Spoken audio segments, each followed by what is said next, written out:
First of all, Happy New Year to everyone. What better way to start off the year than telling you guys my big announcement that I have been waiting for so long to share. I am going to Thailand for my yoga teacher certificate. And this is something I have been wanting to do for literally years.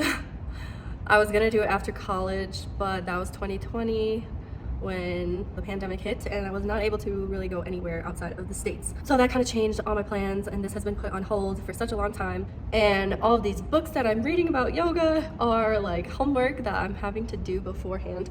So far, I've read this one. If you could pick one book to read for the rest of your life, I would recommend this one. It has been the most life-changing, eye-opening, just like pure joy and love. I mean, it's called Loving What Is. So yeah, I would love to make a video on this, honestly. The second one is this one, The Heart of Yoga. Also a very good read if you want to know like true yoga, not yoga as, you know, something you go to class for once in a while. And then Insight Yoga, I just recently started. And then there's another one about anatomy.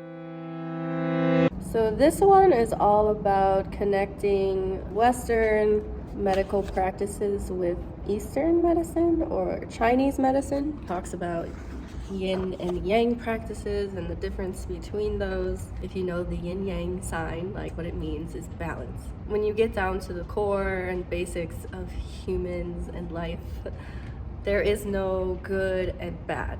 There's just balanced and imbalanced. So for instance, like if you're sick, like me right now, that is a result of an imbalance, and it's not a bad thing. It just is calling to attention that something is off and needs to be attended to. There's a difference between pain and suffering. And so much of the time, we think that we're suffering because of our pain. But something that Loving What Is has helped me with, and all of the other things said in these other books, and just putting things into practice for myself, like learning breathing exercises, what you find out is that your suffering doesn't actually come from any physical sensation. It's just a sensation. It might hurt, but it will never cause us to suffer because pain is temporary and pleasure is temporary. So when we feel pleasure, we think that we're suffering when we lose it, and we want the pleasure back. We want the good things only. We want peace and all of that. But peace doesn't come from feeling good.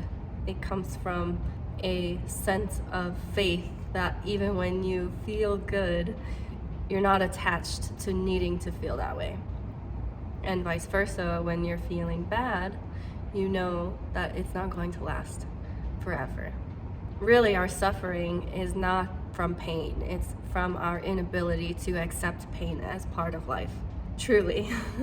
If you can let go of needing to always be happy, that's when you will feel truly happy.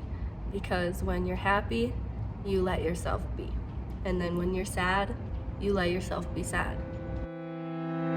It's a practice, and it takes time, and it takes reconditioning of the brain and reprocessing and releasing of traumas and catastrophes and just things that are hardwired, where we're always searching for this pain and how do I get rid of it, instead of, okay, this is in my life, can I do something about it?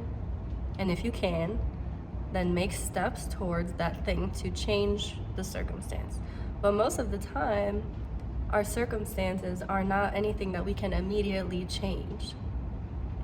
And so if you go into the new year with anything, you might want to give up junk food or start working out, like all the classic things. Maybe you want to quit drinking or something. In your head, what you're gonna see when you make that resolution is 365 days of having to say no. But really, the only time you have to say no is right now, today. The next day, you only have to say no then, and so on and so forth. And by the time you get to a year, instead of stacking up all of that time in your brain as this huge obstacle you have to get over, you learn to be in the day that you're in and say, how can I be better today? What can I do right now to feel a little bit better and a little bit better and a little bit better?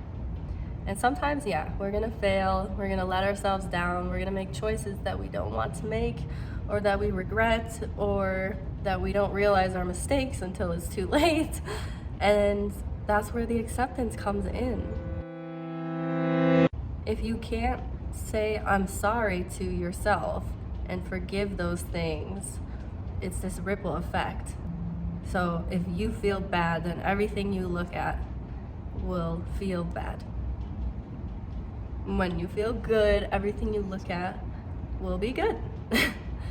That's why, like, what you consume is what you become. The media that you watch, the news, the shows, the food, like where you live, the people you surround yourself with will all have impacts. And there's a portion of that that's in our control, and there's the other portion that's completely out of it. So for your new year, maybe you do resolutions, maybe you don't. Focus on acceptance. Accepting pain. Accepting that there's going to be bad days. Accepting that you will fail. The people who can do that are the ones who end up succeeding. Why people can't stick to their resolutions is because they place an expectation on themselves that when tomorrow hits, that'll be it, and they're never gonna do it again, and everything will be exactly how they want. From there on out, they're committed. And then what happens? You have one bad day, you slip up, you don't go to the gym, and then you say, why bother? I missed a day. Now I ruined it, I blew it. But you didn't. It's one day. There is no perfection. And so if you can't accept those days when it's hard or when you mess up, then you will spiral in that. You'll just say, why bother? Why try? I came this far and it didn't work, so we quit. And that's okay for one day, but when you take that with you through all the rest of the days, that's when you start to feel like it adds up. If you aren't where you want to be, don't fixate too much on that gap between you now and you in your ideal version. Just focus on, how can I be better today? Did I succeed today? And sometimes the answer to that question will be no, and you have to be okay with that, or there is no moving forward. That is that. I just pulled this out of my back pocket. I hope you guys have a wonderful new year. Thank you so much for watching. If you got to the end, I would highly appreciate you to subscribe, and please like this. Like, for real, do it right now. It's easy. You just press the button that looks like this. And it really, really helps me out. That's about all I have to say. Subscribe, like, comment, share this with someone who needs to hear it, and me, who needs to take their own advice. That's about it.